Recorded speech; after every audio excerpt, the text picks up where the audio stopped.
Emyaka 93 egiyise, omukyala Catherine Simpson Cook ng'ono yali muzaalisa yaggulawo eddwaliro lya Namirembe nga bwe lyali liyitibwa ekiseera ekyo, era omulimu omukulu gwe lyali likola gwali gwa kuzaalisa.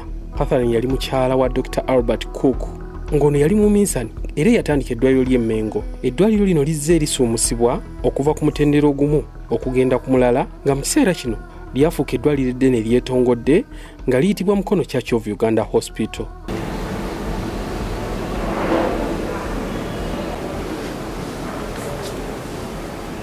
Liri wansi w'obulabirizi bw'e Mukono obutwalibwa omulabirizi James William Ssebaggala. Liri ku kiti ky'amalwaliro ag'obwannannyini naye agatakola magoba ekiyitibwa Private Not for Profit. Likulirwa Dr. Simon Peter Nsingo. Mu munisipaali y'e Mukono ssaako ne mu disitulikiti y'e Mukono yonna okutwalira awamu, eddwaliro lino liri waggulu nnyo mu buweereza bwalyo ng'era lyettanirwa abantu okuva mu Mukono n'ebweru wa Mukono. Omulabirizi James William Ssebaggala annyonnyola lwaki waliwo obwetaavu okulaba nga basuumusa eddwaliro lino n'okulaba nga lituuka ku mutindo n'obwetaavu obwaliwo mu kiseera ekyo. Obubenje bungi obugwa ku Jinja Kampala Road, naye obubenje obwo abantu kati bwe bajja tulina engeri gye tubayambamu okusinga emabega keeri bwe tubadde nga tetulina bikozesebwa. Ate n'abasawo baffe ne batukola bulungi, nabo kaakati eddwaliro terikyabulamu basawo kuba tulina abasawo bangi, kuba ate naffe twetendekera abasawo. Engeri eddwaliro gye likyusiddwa okuyita mu kuzimba n'enfaanana ssaako ebyuma eby'omulembe ebiriteereddwamu, bw'otuukayo ng'obadde mulwadde oba ng'oli mujjanjabi olabira ddala ng'abadde omulwadde waliwo essuubi nti ojja kuwona. Dr. Nsinga annyonnyola ku buweereza obuli mu ddwaliro lino obw'ekikugu ddala. Ate era tukola ne cervical cancer screening. Ngeno screening gye tukola ya bwereere wano nga tukebera abakyala emimwa gya nnabaana okulaba bagirina kookolo oyakwata omumwa gwa nnabaana.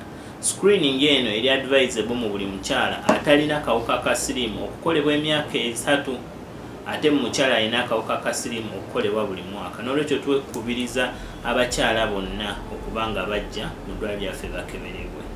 Okutereeza obujjanjabi, eddwaliro lino liriko ebyuma eby'omulembe bye litaddewo nga Dr. Nsingo bw'ayongera okukkaatiriza. Ekisooka ky'ekyuma ekya endoscopy. Ekyuma kino ekya endoscopy kye tukiyingiza mu kamwa ne kigenda mu lubuto munda ne kyetegereza status y'ebyenda bweri. Kituyamba nnyo okusobola okutegeera ulcers, kika ki ekya ulcers omuntu kyalina. Kituyamba nnyo okutegeera oba ddala ulcers ezo zikuze nnyo oba amabwa gakyali matono. Kituyamba nnyo okutegeera oba nga ddala ulcers zeetaaga obujjanjabi bwa mpeke, bwa mpiso oba bwa kulongoosa. Ekyuma ekyo tukirina wano era nga buli lwakuna omusawo omukugu abeerawo okulaba nga abantu abaagala endoscopy bagibakolako ate ku ssente entono ddala. Tulina n'ekyuma ekirala eky'omutima ekikebera enkuba y'omutima.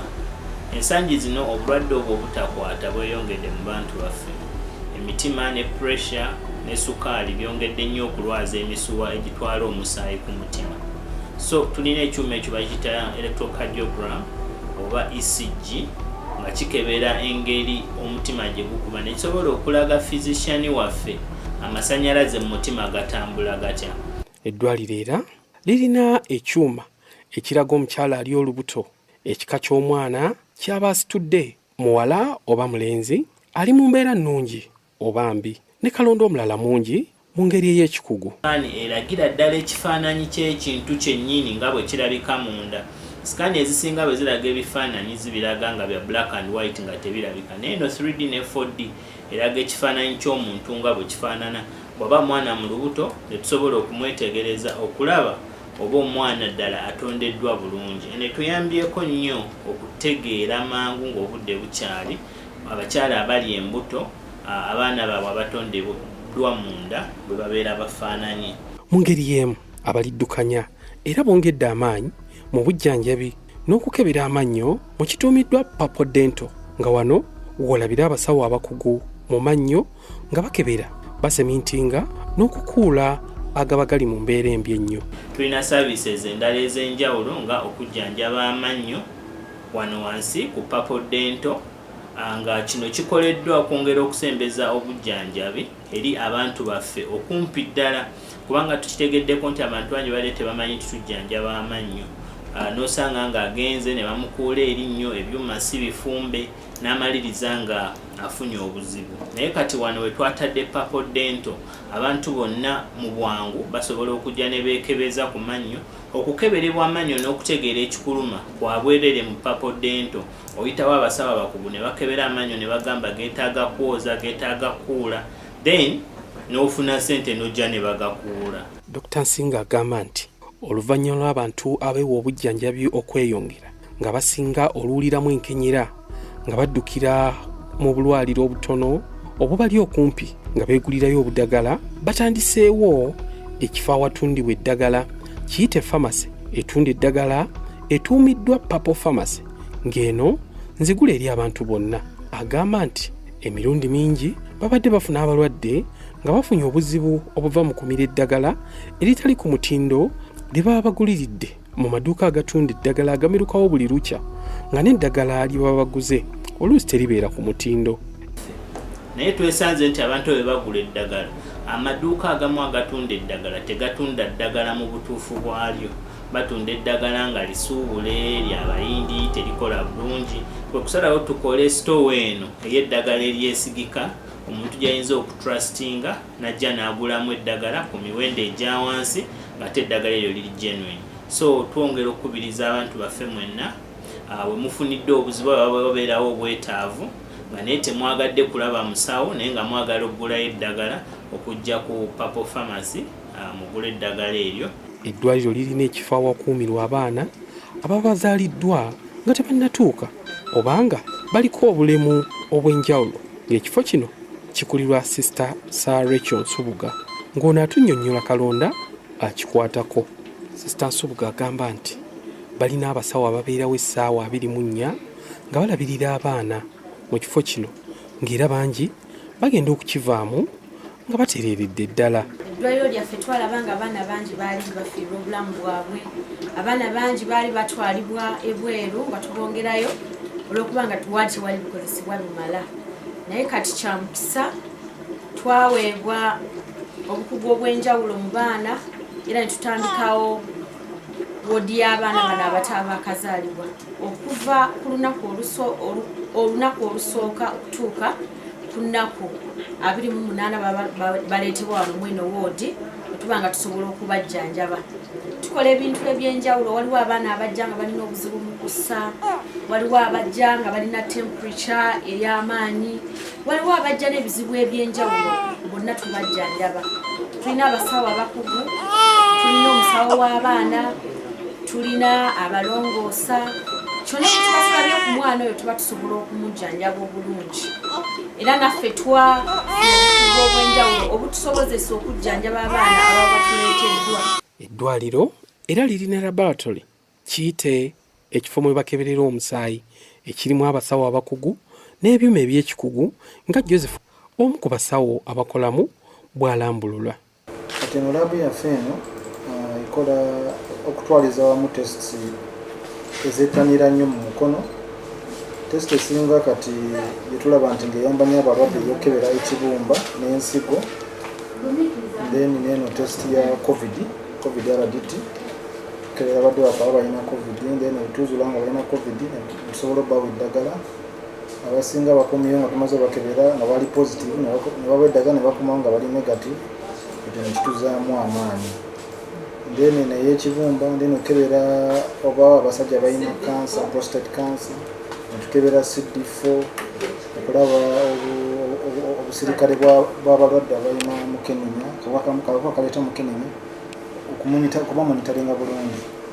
So ezo test kugaseko n'ezzala eziri routine, ezo test ezisinga okututeeka okuwanyiriza omulwadde okuva eri yonna najja eno nga nona services zino.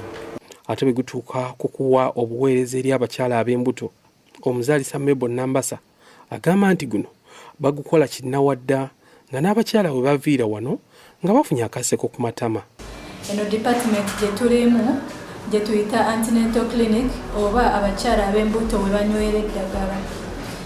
waneeno bye tukola tulabira omukyalo okuba wootegedde nti oli lubuto oba mwezi gumu oba wiikisi 2 oba myezi emeka paka woonoosumulukuka otuuka okusumulukuka nga tukwasa abasawo abalala wojja tuba tugenda tukulabirira okusinziira ku bbanga ly'ebyolubuto tukusomesa byetusomesa ne tukusomesa lwaki weetaaga okujja mu antinento bubonero ky'obubi ng'oli lubuto biki bye weetaaga okulya lwaki weetaaga okujja n'omwami wo okukola antinento lwaki weetaaga ipa abasawo abazaalisa okulabirira ng'oli lubuto. Agattako nti babasomesa ku ngeri y'okwekuumamu ebizibu ebiyinza okubatuukako nga bali mbuto ku ndya ennungi obujjanjabi bwe balina okufuna n'okubakubiriza okwewala okumala gejjanjaba mu kiseera kino kye bamala nga bali mbuto.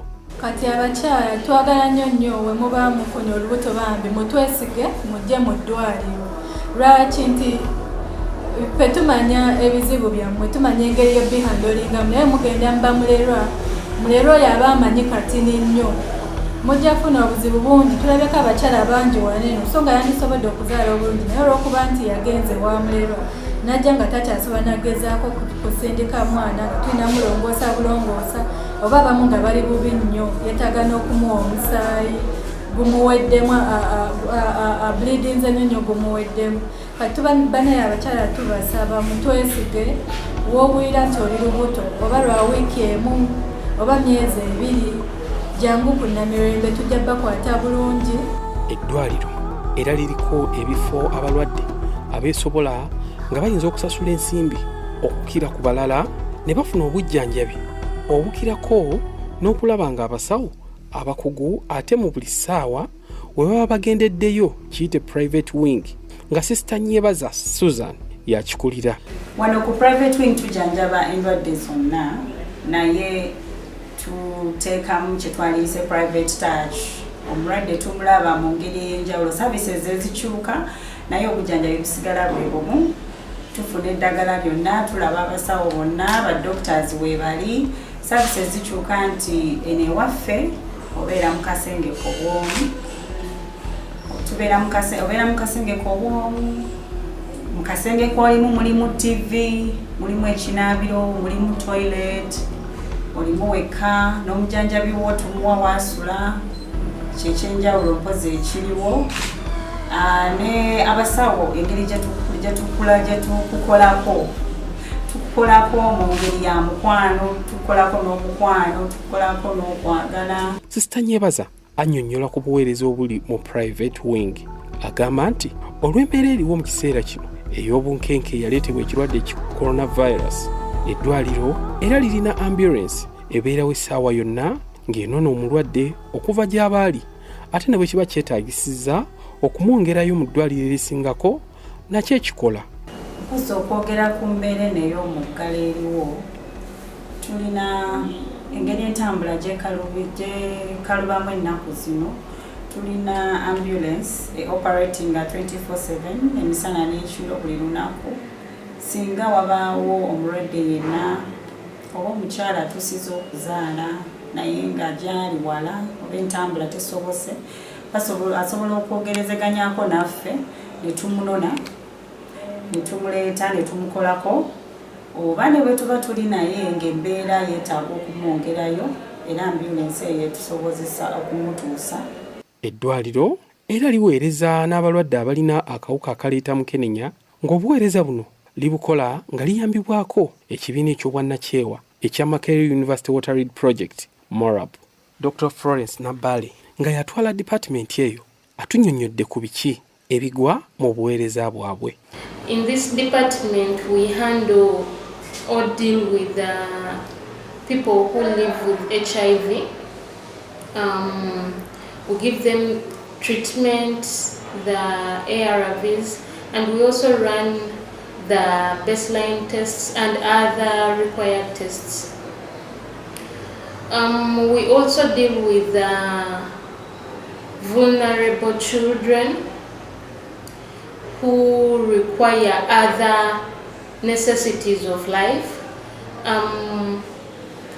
We also handle other services in our community-based organization, like the Dreams Project, which tackles majorly the young girls, adolescents, by training them with life skills and economic empowerment.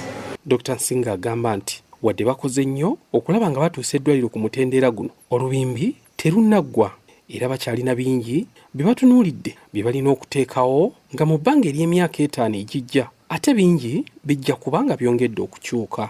Tusuubira nti mu myaka nga 5 okuva kati tujja kuba tutaddewo entambula ey'eddwaliro eriri mobile erigenda okutambula ng'okutuuka ku bantu abo. Tubeere nga tusobola okuimprovinga obulamu bwabwe nga tubasomesa ebyobuyonjo, tubasomesa endya ennungi, tubasomesa okwetangira okufuna endwadde nga tubasinkana eyo gye bali nga tukozesa aba community arm. Era essaawa eno twamala okulonkinga Mukono Church of Uganda Hospital Community Based Organization. Eno organization egenda kutuyamba nnyo okutambuza community services.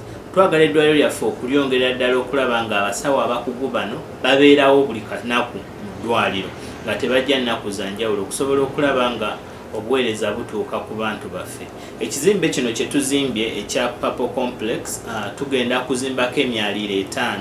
Tusuubira mu myaka 5 gijja kuba giwedde nga kuliko eddwaliro ery'omulembe awali awalongoosebwa abakyala abali mu kuzaala ate ne nursery erabirira abaana. So tusuubira okugaziya obuweereza bwaffe mu by'okuzaala n'okulongoosa abakyala abali mu ssanya wamu n'okwongera okulabirira abaana abazaaliddwa nga bato.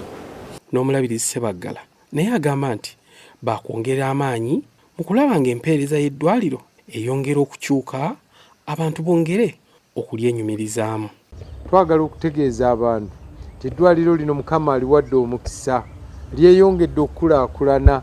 Kakati eddwaliro lirabika bulungi nnyo, eddwaliro lya mulembe, tulitaddemu ebyuma eby'omulembe era ne tuteekamu n'embeera zonna eziyamba abantu. Tekyakwetaagisa kufuluma bweru kugenda kufuna x-ray, tekikwetaagisa kugenda bweru kufuna scan, tekikwetaagisa kugenda bweru kufuna lab tests and the rest of that.